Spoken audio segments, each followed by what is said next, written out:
Hi folks, I'm Alan Watt and this is Cutting Through the Matrix on December the 27th, 2010. And I always suggest, as always, that newcomers look into cuttingthroughthematrix.com and help yourself to the thousands of, well, hundreds and at least of audios I've put up there over the years where I give you shortcuts to the big picture, lots of information to tie things together, to show you basically that what you're living through in your life is a script. And the big events that happen on a worldwide scale are literally scripted long before you were born, and the social changes and all the rest of it are all part of it too, which you'll experience throughout your life. It's not guesswork. I give you the big players who helped to formulate this plan and did their part in it and published their books on it too. So help yourself to those, and while you're at it too, remember you're the audience who bring me to you. I don't bring on advertisers to sell products. The ads you hear on this show are paid by advertisers to RBN for the broadcast time and for the equipment and their staff and their bills too.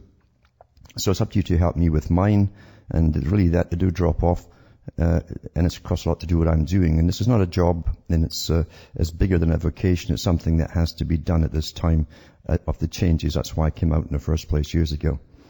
So help me with mine, and you can do so by donating to me. You'll find how to do it on cuttingthroughmatrix.com. And remember, bookmark those other sites you see listed on that front page.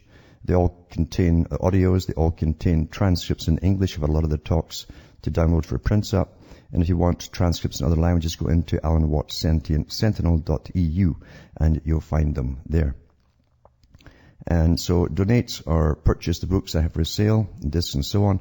From the US to Canada, remember you can use a personal check. You can also use an international postal money order from the US. You can use PayPal to order or donate. If you want to use PayPal, just send an appropriate donation. The button's there on the website, and follow it by an email with your name and address and order, and I'll get it out to you. And these books are not written like some dry history books. I don't bother with the dates, times, and places of generals and all the rest of it. I show you the con tricks. They're very, very ancient and have been used by those in the know for an awful long time to con the public and fool the public, because we're taught to think in a linear fashion instead of going all over the place and seeing things from many different angles. That's why it's so easy to control all of us. They can predict literally, if they give us the computer data, which is just information to your mind, and using your logic, you will arrive at this conclusion, which is the desired conclusion. And that's how simple we are, really. We're being kept that way, taught that way in school and so on. So buy the books and this, etc. Across the rest of the world, use the same technique, PayPal, to order with a separate email. Remember, donations too, just for the sake of donations, it would really be welcome as well. And you can also use Western Union for direct wire transfer. You can also use MoneyGram, which I think also does direct wire, but also does a check. If you want to post it, it's a lot cheaper. Some people just send cash, and that seems to be okay too. And on this show, as I say, we talk about the big picture, really. I don't tend to harp on about, oh my God, what are they doing to us today? Because that's endless. It's every day there's new stuff. And we're like rats in a cage in a laboratory, just chattering about the guys in the white suits coming in the morning, the white coats, and saying, what are they going to do today? Are they going to nuke us? Are they going to inject us? Are they going to shock us? You see, that's how we are. We chatter about the stuff that's put out for us to chatter about. And it's time we rose out of this cage we're in and started to dictate to those who are ordering all this about in our lives. They have no right to play with our heads and play with humanity in this fashion. It's disgusting. This is not living. When you're robbed of your ability to think for yourself, and it is a war on the mind, then you've been robbed of everything. And this is what they call bringing in world peace, when you can't think for yourself. Back with more after these messages. Hi folks, we're back and we're cutting through the matrix. And I hope you all had a Merry Christmas. And I'm sure a few out there have a few sore heads still lingering from it too, because you got a bit too merry. But as I say, you only live once. And sometimes some people don't even live that at all. So, as I say, I hope you wished you had a good Christmas and things turned out well for you. But the agenda, as I say, goes on. We've watched this for years and years, and to be honest with you too, they're really on a roll now to speed everything up. There's not much opposition, really. because you see, they're not going across any marks of democracy of any kinds at all. They're not following any guidelines of democracy. We're in a post-democratic world, they claim, and they're now in the times of authoritarianism. And that's why they're rushing ahead with all these social changes and lies, blatant lies. They call it the noble lie, actually. They say we're too stupid to understand and go along with things for our own good. Therefore, they have to lie to us. And that's the standard rule they use. That actually came out with the New American Century group as well, but they all use it.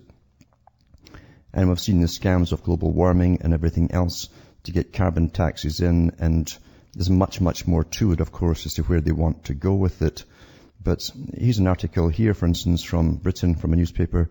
And it says, by far the biggest story of recent days, of course, has been the astonishing chaos inflicted to a greater or lesser extent on all of our lives by the fact that we are not only enjoying what is predicted to be the coldest December since records began in 1659, but also the harshest of 3 freezing winters in a row.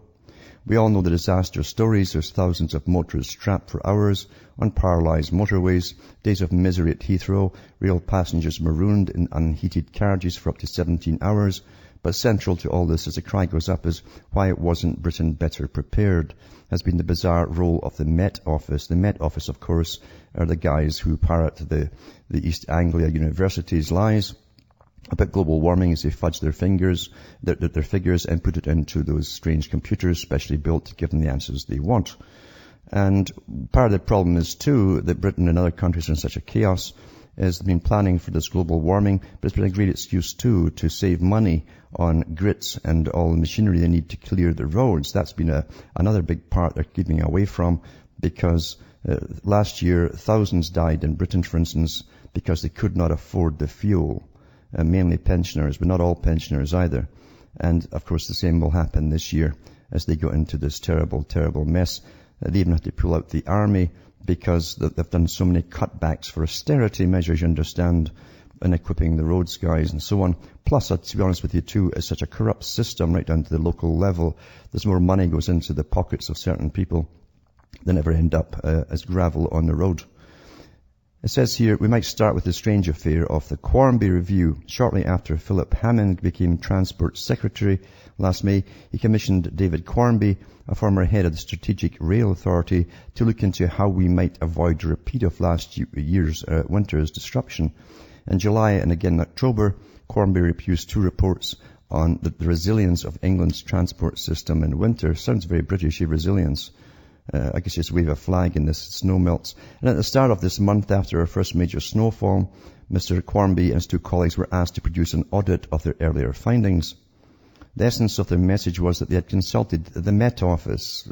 As I said before, you'll never get truth out of guys that were ostensibly weathermen who are now getting paid big bucks and grants to tell lies. They've got too much to lose and go back to, doing 2 or 3 part-time jobs instead. Anyway, it says, which advised them that despite 2 harsh winters in succession, these were random events, and the chances of which, after a long previous run of mild winters, were only 20 to 1. Similarly, they were told in the summer the odds against a third such winter were still only 20 to 1, so it might not be wise to spend billions of pounds preparing for another random event when its likelihood was so small. Following this logic, if the odds against a hard winter 2 years ago were only 20 to 1, it might have been thought that the odds against a third such random event were not 20 to 1, but 20 times 20 times 20, or 8,000 to 1. What seems completely to have passed Mr. Quarmby by, however, is the fact that in these past 3 years the Met Office's forecasting record has become a national joke, and it is a national joke. Ever since it predicted a summer warmer and drier than average in 2007, followed by some of the worst floods in living memory, its forecasts have been so unerringly wrong that even the chief advisor to a transport secretary might have noticed. The Met Office forecasts of warmer than average summers and winters have been so consistently at 180 degrees to the truth that earlier this year it concluded that it was dropping seasonal forecasting. Hence, last week the Met Office issued a categorical denial to the Global Warming Policy Foundation that it had made any forecast for this winter. Immediately, however, several blogs led by Autonomous Mind produced an evidence from the Met Office website that in October it did indeed publish a forecast for December, January and February. This indicated that they would be significantly warmer than last year, and it was only a very much smaller chance of average or below average temperatures. The Met Office has not only been caught out yet again, getting it horribly wrong, always in the same direction, it was even prepared to deny it had said such a thing at all. Why don't they fire them all? Eh? Why don't they just fire all these liars?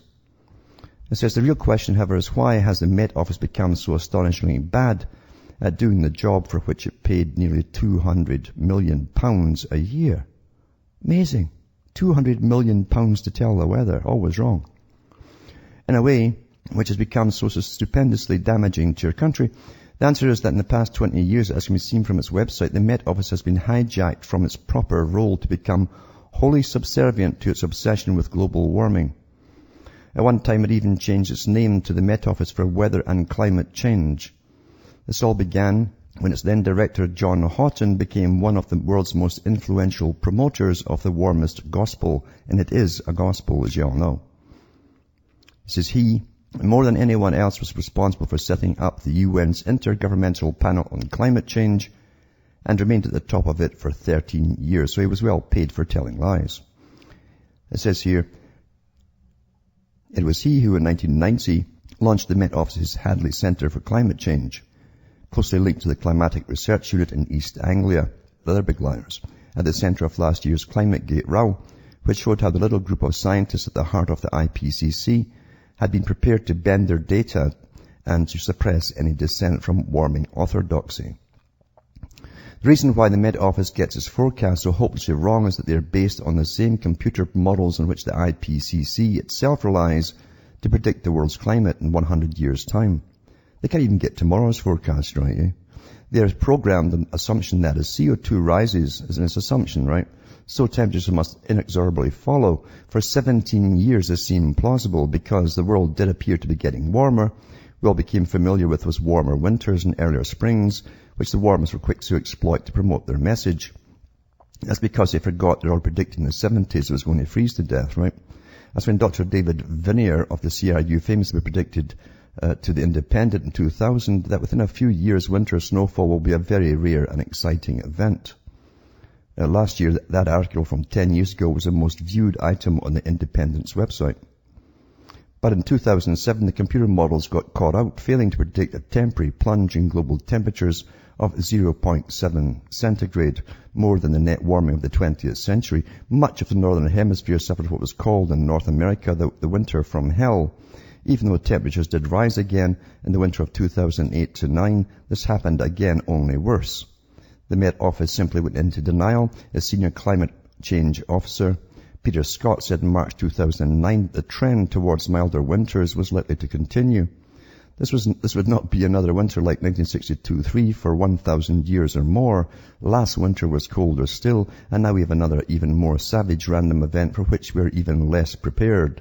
The Taxpayers Alliance revealed last week that councils have actually ordered less salt this winter than last. They're so corrupt, though, these local councils and regional councils. The consequences of all this are profound.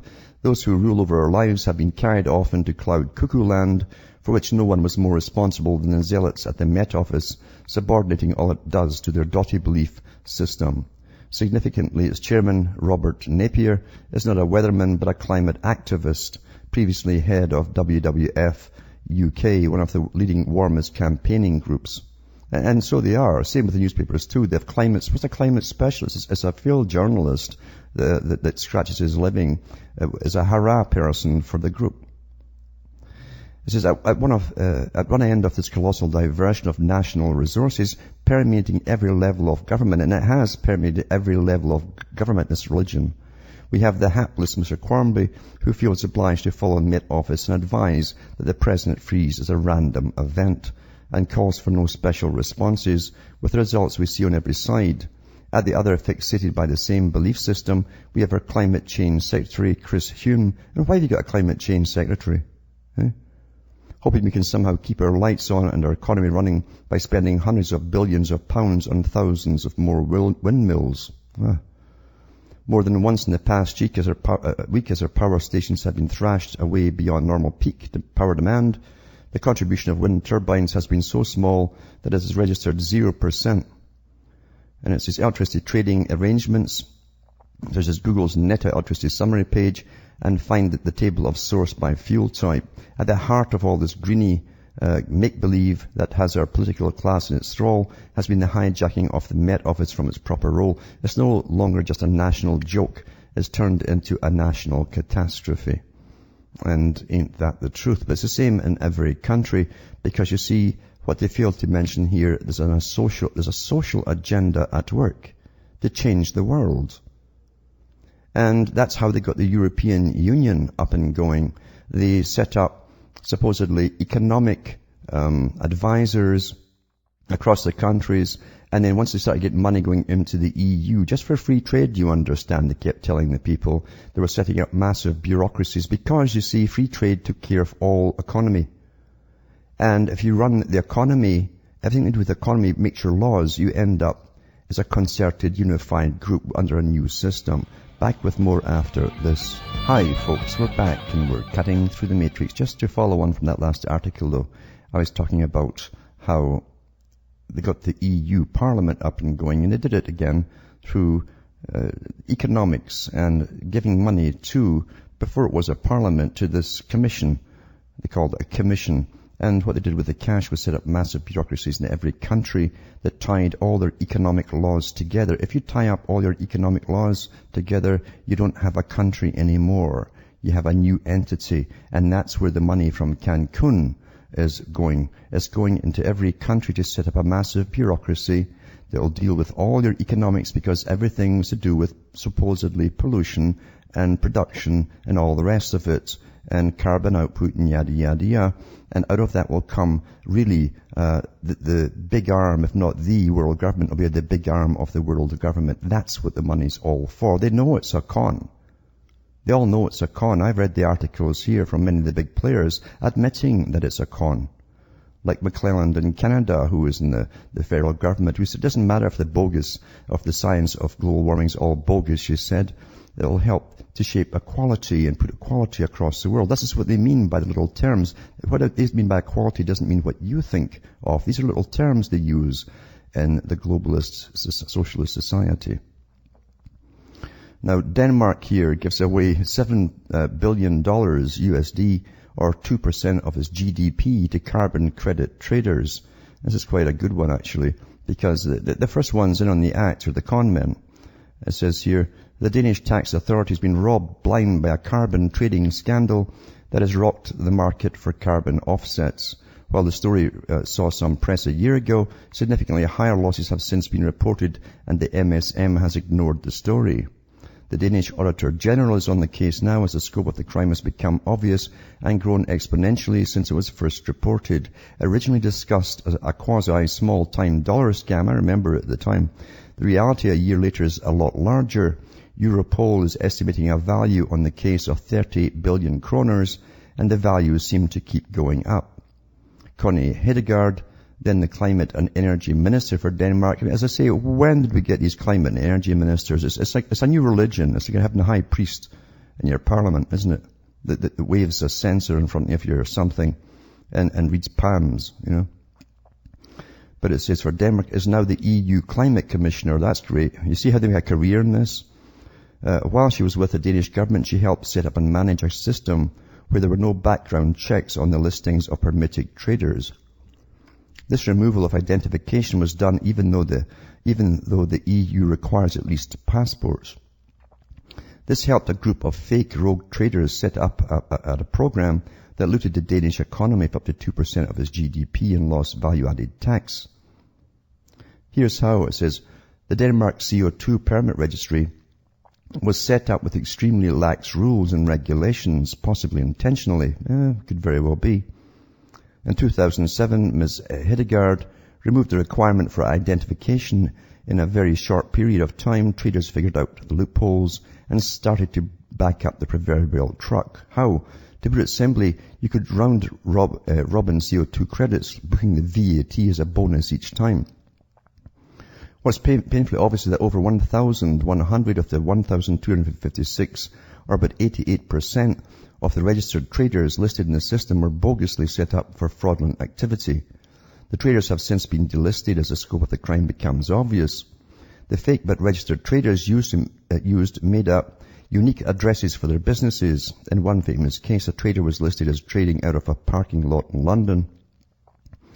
In another, the trader took the name of a dead Pakistani national. The fraud centered on the use of value-added tax as a mechanism to generate real non-taxed cash flow. An international trader would buy VAT-free credits from one nation and then resell them to a VAT-added customer in a second nation, pocketing as much as 25% of the cost of the trade as a personal commission. The trader then kept the value-added tax difference in lieu of selling in the VAT to the necessary tax system, effectively arbitraging the VAT system. And it says that this trade was coined a carousel, as the traders would re-export the credits claiming the value-added tax, only to re-import their credits and reselling them again with a new VAT assignment.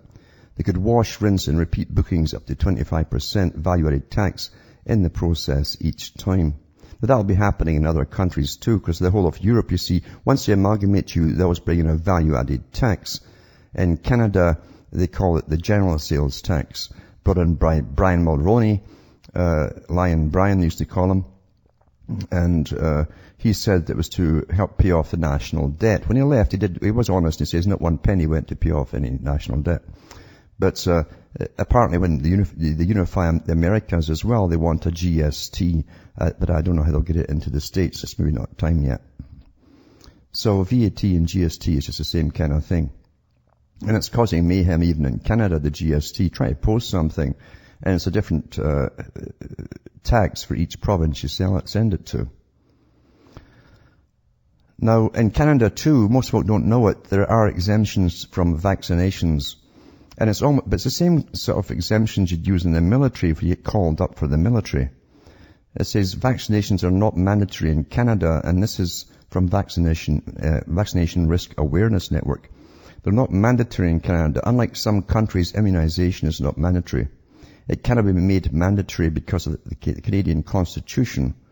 It's not really called the Constitution.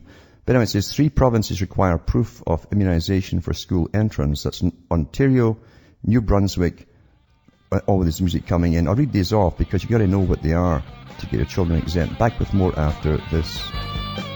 Hi folks, we're back and we're cutting through the matrix talking about vaccinations and exemptions, because a lot of folk have been writing to me about them in the States and elsewhere, and Canada too. And I'm putting a link up tonight to a site which gives you some data on what to do and so on for Canada. But it says here, 3 provinces require proof of immunization for school entrance: Ontario and New Brunswick for diphtheria, tetanus, polio, measles, mumps and rubella, Manitoba for measles. But exemptions are permitted on medical or religious grounds and reasons of conscience. That's the same as the military, isn't it? In wartime, when you're drafted. Legislation and regulations must not be interpreted to imply compulsory immunization. And that came out in a report, Immunization Canada, May 4th, 1997. And I've got the link for that too. And Canadian National Report on Immunization, 1996. This means that nobody in Canada can be forced to receive a vaccination. In some cases, nursery schools, daycares and other schools which are privately owned and operated can demand vaccination for enrollment, but publicly funded schools and daycares cannot. Furthermore, Canadian medical law clearly states that healthcare recipients must be informed of all significant risks posed by any invasive medical procedure that carries a risk of injury or death. Vaccination is such a procedure. Every Canadian must have received and understood all the information that is pertinent to the vaccinations to which they consent. Now, how many of them bother to? How many doctors tell you, or nurses? They don't even know themselves. Then there's legal exemptions and forms and so on. In Ontario, an exemption form must be notarized by one of a notary public or a lawyer or a commissioner of oath. The latter is usually accessible at any municipal building, and it's a lot cheaper too. And I've got a bunch of links too for you to look up and for your own information on more and more and more of this. But in the States too, it happens. You have these exemptions. Most folk don't know it. And I've had some amazing correspondence from people on their correspondence to the authorities that want them to be immunized.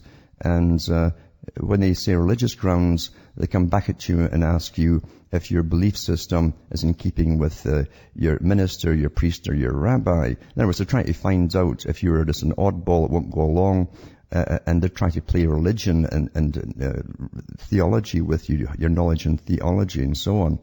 But you can simply keep them running in circles for a while and waste their time until they give up. Because you are allowed, it's your body. If you're not in charge of your own body, then you don't have the right. You're a slave. You understand? You're a slave. If someone else owns you, when governments can say you must do this, and an injection is an invasive, it still comes under invasive surgery. Something's been stuck into your body. It doesn't have to be a scalpel. And something else pumped into it, all that foreign matter, from aborted fetuses and bits of chickens and pigs and all the rest of it all mushed together, which they call a science. But it's up to you if you want to get these or not. And Britain, in fact, have just announced that 67%, almost 70% of people last year in Britain got the flu shot, including the swine flu added into it. And it's got the same amount of folk with flu this year as last year. Of course, the excuse for that is, well, if everyone got it 100%, you see, there'd be no flu at all, which is rubbish because it tells you out in the package it can't be guaranteed to stop you getting the flu. Anyway, there's Clint from Ontario on the line. Are you there, Clint? I'm out. Hello. Thanks for taking my call again. Yes. Quickly, I'll just talk about the vaccine form here, since you're on the subject. I have one of those myself, like a while ago, and what it is, the Statement of Conscience and Religious Belief Affidavit. Mm-hmm. And it's from the Immunization of School Pupils Act of Ontario from 1990. Mm-hmm. And I got this form. It's from the Ministry of Long-Term Health Care. And again, like you said, you have to get it notarized from the Notary Public, which I have done so for myself and my son, because these vaccines are more than likely going to be made mandatory. Yeah. But I have a couple of quick questions I just want to ask you about, and then I'll hang up and let you speak. But it has things to do with the past weekend here of Christmas. Mm-hmm. Now, I want to ask you about Saturnalia, which I'm sure you might be able to tell us about. Where do you think Prince Willie was over the weekend? As you know, he was away from his family. They said he was on some flight mission or something, but I'm sure there's more to it than that. Would that be involved with Saturnalia, or was he involved in some sort of ritual on that day? And there's the new species that were found in Siberia in that cave. I'd like to hear your take on those if you can. And as I got you on the phone, I'd like to wish you a Happy New Year before same to you. The day comes. Okay, Alan, thanks. Have a good night. Yeah, I don't know about the new species they've found. I haven't looked into that, but I do know that the royalty, they do have the special times for upping them into the higher lodges, as they call them. You understand, too, the Duke of Kent traditionally is the head of the Grand Lodge of England, and he's the Queen's cousin. And they do like to get their boys into it.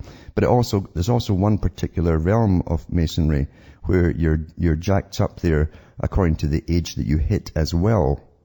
And remember, too, they're sussed out. Everyone's sussed out to get into the higher knowledge. Because you can get someone who's not terribly bright, like Prince Charles, and who might let something slip out the bag. You couldn't quite trust him, so he wouldn't get too far.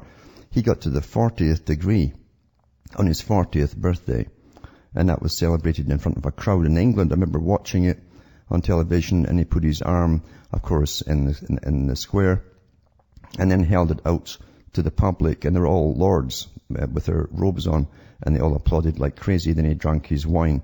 But something will be happening with the rest of them too.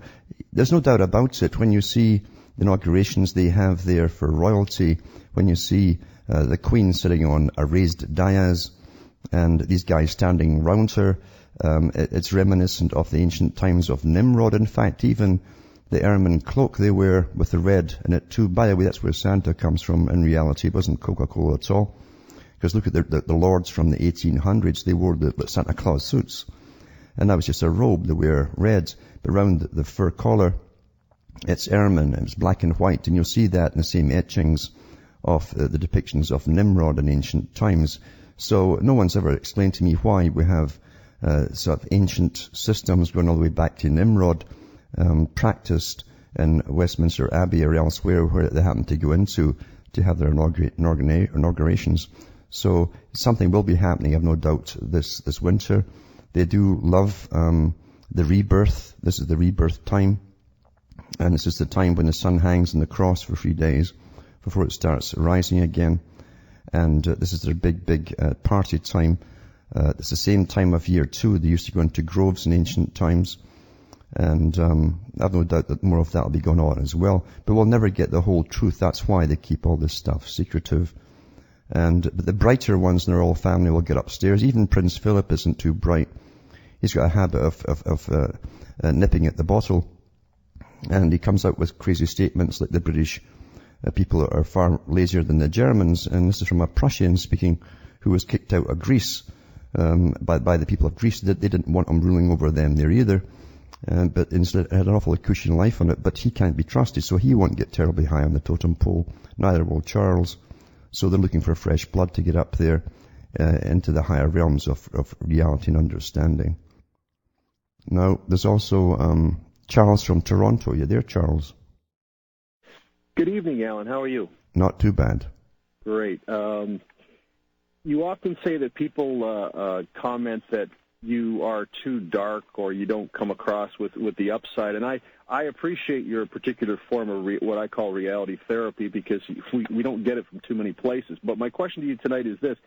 Are there issues that you will not go into because you feel they are too dark for the public to hear, or areas that you feel may be personally dangerous if you start speaking about them? I know Catherine Austin Fitz, who does a lot of good work, says that there's a certain way that she has to speak about things without bringing more a danger, repercussions upon herself. At least that's how I'm interpreted. And she's been asked to go into greater depth, but she hasn't dealt with that issue. So I'm curious to hear what you may have to say. Well, there's no doubt at all, even to get the public up to the stage I've managed to expose today to them, it took a preparatory phase. You've got to prepare them in their minds from where they've been with the regular conspiracies and all the rest of it into the harsher realities without breaking them all together. In other words, you want to lead them up without putting them off and show them how bleak it really is. Because if you want to understand an enemy, you must understand all of the enemy and not just the parts that don't seem so dangerous. That took a lot of time and preparation on their minds to get them step by step ready for the harsh reality of living in a controlled society where every little escape hatch that you thought was out there for you literally has been welded shut. And that's not a pleasant thing to impart to people at all. And of course, you take a lot of hammering too. People will say, oh, you're a downer, you're not. Well, I said years ago on a show, 10 years ago or 11, I said, I will never be a cheerleader for the public. You understand? I won't tell them the bad news and say, but don't worry, it'll all be fine in the end. The public, as far as the public's concerned, they have to come to the decisions one by one. And I don't think there's ever been an age in history where the majority of the public have ever acted in unison for any cause whatsoever. To be honest with you, I really don't. And it was the same during the American Revolution. Only 3% did anything about it. The rest of them were bystanders. A few of them may have helped contribute some cash and stuff, but most of them stood by and let things happen, watched their farms get burned down and their women raped and all the rest of it. It takes a minority of people with the information to go forward with it and be a nuisance to the governments. There's nothing else you can do right now except be a nuisance to the government who know. You understand, there's an old saying, it says, pick your battles. Yes. And it means you also pick your battlefield. Not just the battle, but the battlefield and the timing and so on for it. And the government up till now has always been the one in charge of picking the battlefields. Always. If people want to demonstrate in public, they must get a license, they must put the date down, and it's yea or nay is given to them if they can or they cannot. And you can get fined for going down the road with a placard, for instance, without a license. We don't have freedom as such, and we allow the governments themselves, with their incredible lying to the public, as they guide us along like sheep. They are good shepherds, and we're the sheep, you see. They're guiding us into a world of what they call austerity. And that's another nice term for bringing you down to a poverty level. And that's from food, medicine, that's all the way down. That's the world they're bringing in for you. And they do know.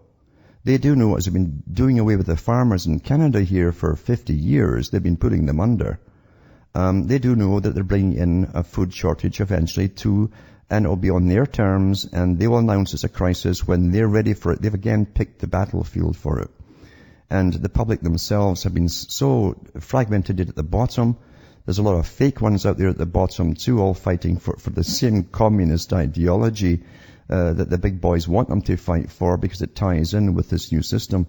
But the public have never picked their own battlefield or stood up with any unanimity against anything that the government plans to bring down. And they will bring in famine eventually. That is no, I'm not kidding you about this. It's not naysaying. It's not being a nasty fortune teller. I've read their articles. I've read the CFR's articles. I put the links up to the Council on Foreign Relations' own website, where for 15 or 16 years they've had hundreds of their own people working on the coming food shortage. Sure. And so, I mean, it's all out there. You just have to be willing to look at it. And a lot of people actively resist. It's not that people don't know; it's that people actively don't want to know. Yes. And yes. that's the issue. So finding that 3% or that 5% of people who have the capacity for whatever reason to acknowledge it is a large part of the battle. But there's no topic that's too far out there or too dangerous, but like, for instance, if you were to talk about it, that would bring their censure in on you much quicker. I know they give you problems with your downloads and so on, but there's nothing where you thought it might just shut you down right away. Oh, there are a few things. Yeah. I assumed there would be. I assume because your erudition is so broad, there's got to be a few things. Yeah. Well, absolutely. And you literally can't talk about them. And it'd be so easy to be stirred up into being a leader, for instance, and saying the wrong thing, and immediately I'd be off. That would be it. And of course, you can't talk about a lot of the big players and organizations either that you do know about that are not talked about much or at all, because once again, that's certain things under Official Secrets Acts, and you're not supposed to have found any of this stuff out. So. Right. There are definitely things which would shut you down immediately. Yeah. Well, thank you for your work, and I ask everybody to continue to contribute to you because you're a very valuable resource to us all.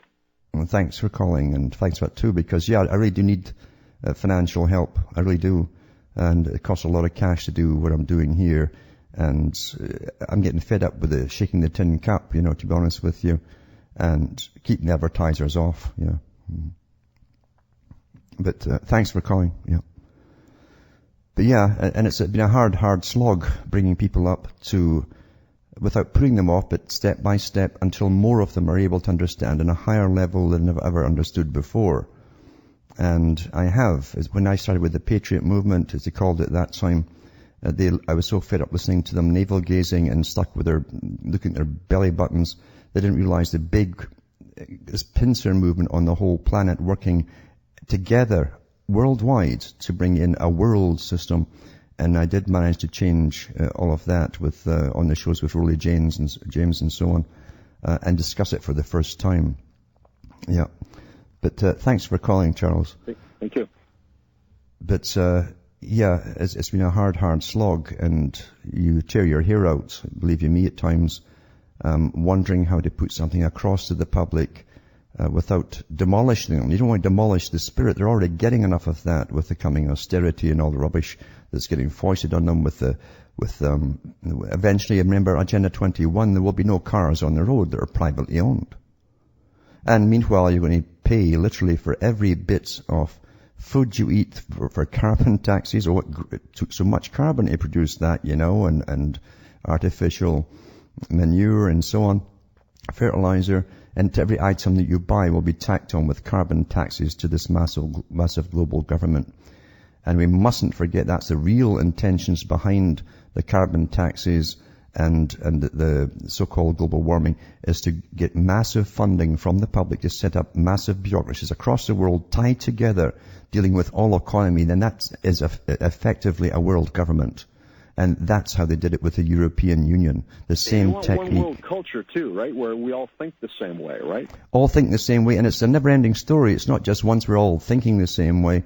They literally do plan. They do plan to breed special types of categories of workers and people exactly the same as was in Brave New World. They literally have discussed this at the top.